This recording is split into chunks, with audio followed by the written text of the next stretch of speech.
Most real estate agents don't have a content problem. They have a content waste problem, especially with AI the way it is right now. They create one video, post it once, and then they move on. Or maybe it's just one graphic and then they move on. But one good idea should give you a lot of other content. In fact, content for the week, maybe even 2 to 3 weeks. I'm Tristan Omada. This is Your Daily Real Estate. It's a podcast. It's a show helping real estate agents grow stronger businesses and also helping you live a better life. Subscribe here if those ideas match with what you want. And today I want to show you how one piece of content can turn into at least 10 different pieces of marketing. And the best part is you don't need 10 ideas. You need one strong idea. This is from one graphic that I created and showcased at an event. I'm doing it today too, where I have one piece of content. I show you, hey, these are all the things that you can create. Let's say you decide to create a video answering this question. Should I buy a home now or wait for the interest rates to come down in Thousand Oaks, California for 2026? Let's say it's that niched, right? That's a real question people are asking. It's useful. It has emotion behind it, and it gives you room to share some facts, explain choices, give your opinion, and then kind of bring a lot of the local flavor to it. And that becomes a starting point, not the ending point, which a lot of agents just say, I'm done, let's go, let's move on to the next new thing. The first thing I would do is create the long form YouTube video for this. Maybe it's 5, 7, 10 minutes.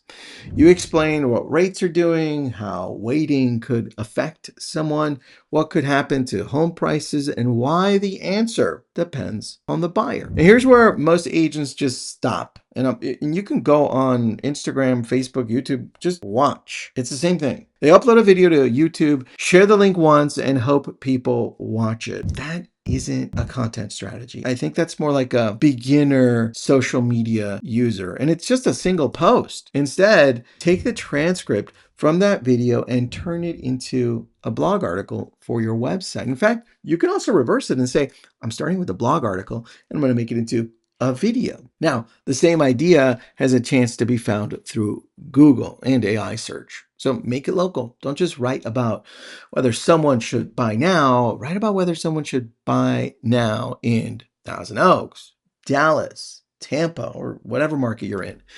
One video has now become a YouTube video and a local blog. Next, take the strongest 60 seconds and turn it into an Instagram reel.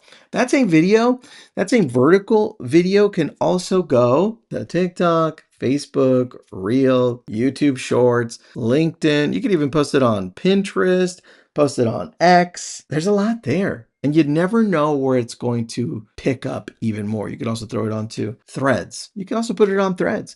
But don't just cut out any random minute. That is the problem. Look for a part that creates the most tension. And it could be a combination of sections with a strong hook. Let's say maybe you had the strong hook in minute 7 of that big video. Well, get that hook, put it at the front, and then let the rest of the video be pieced together, either by you or an ISA, a virtual assistant, or whoever is editing your videos if it's not you. Maybe you say, waiting for rates to fall could lower your payment, but if thousands of other buyers come back at the same time, you may end up paying more for the house. That thought works because it makes somebody stop and reconsider what they assumed. It could be a good hook. I want you to work with that because the hook on videos is probably the key thing. Now, pay attention to this next part because this is where repurposing goes wrong for some of us. Repurposing doesn't mean copying the exact same thing and dropping it everywhere. The idea stays the same, but the way you present it should fit the platform. So for instance, on Facebook, you might turn the idea into a personal post.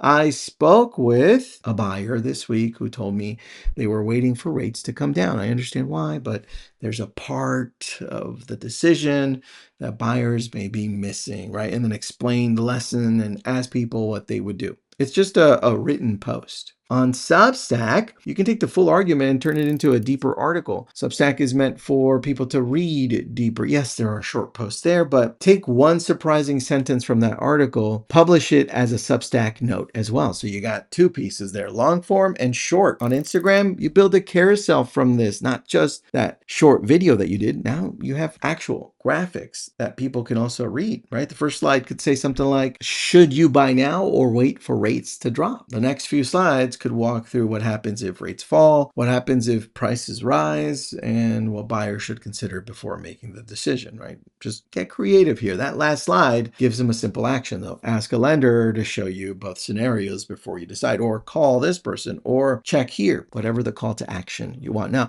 notice what's happening here. You're not inventing new content every time. You're pulling smaller useful pieces out of one larger idea. But we're still not done. Take that same topic and put it into your newsletter. You don't need to include everything from that video. Give readers the main point, one example, and link to watch that full episode. Remember the one that you put up on YouTube? And then use it as a reason to check in with your database, especially if it's good content. You could send a short email or text that says something along the lines of, quick question, are you still thinking about buying this year, or rates caused you to put that on hold? I just broke down the numbers and I'm happy to send it to you. Or instead of just asking, just go ahead and send it. Hey, I put this together for you. If you're thinking of selling, or you're wondering what's happening with the rates here, let me share my thoughts with you. That feels different from a generic follow-up asking if they're ready to buy, right? Or if they're ready to sell. You're starting the conversation by offering something useful, and that's what it's about, giving value. You could also turn that topic into a post for your Google business profile, which I thought you probably forgot about that one. And that one is really important. Keep it short, make it local, and connect it to a question people in your market are already searching for. So one useful idea has now given you a YouTube video, a blog article, an Instagram reel, a TikTok, a Facebook post, a Substack article, a Substack note, an Instagram carousel, a newsletter, a database check-in, and a Google business profile update. That's more than 10 pieces of content from one idea, and you can keep going. Here's the bigger point though. You don't need to be everywhere all day. You need a system that allows one good thought to travel farther. Start with one main piece of content each week. I prefer video because the video gives you the audio, the transcript, the short clips, and the written content. But if you're a strong writer, hey, I don't care if you start with writing first. That could be the newsletter or an article, and then create a transcript. The key is you put this into AI and have it guide you based on one amazing long form piece of content you created, right? Then ask simple 3 questions here. What can become a video? What can become a written post? And what can become a direct conversation with someone in my database? Now, that last question matters the most, I think, because the pieces of content we create and what we put out there on social media is really to create relationships and connect with people, right? Content shouldn't only get attention. It should help you start conversations and build relationships. Likes are nice, but a useful message sent to the right person can create that actual client that you're looking for long-term. And yes, AI can help you do all of that faster. Like I mentioned, it can pull out the strongest clips, the clean transcript, draft the article, create the carousel outline, and rewrite the idea for each platform. But here's the key to that, because I know we teach this in our workshop. AI shouldn't replace your point of view. It should still be you talking and giving me the interpretation, right? You'll still need to bring the story, the local knowledge, and the opinion. That's the key. AI can multiply your voice everywhere, but you have to give something worth multiplying. That's you. So this week, don't sit down and try to come up with 10 different things to post. Choose one question that your clients are already asking and answer it well. Then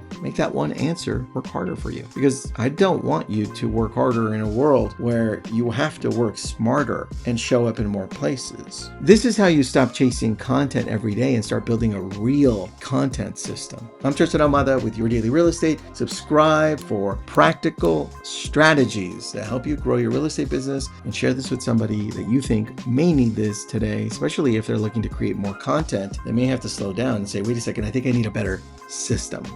That's the key.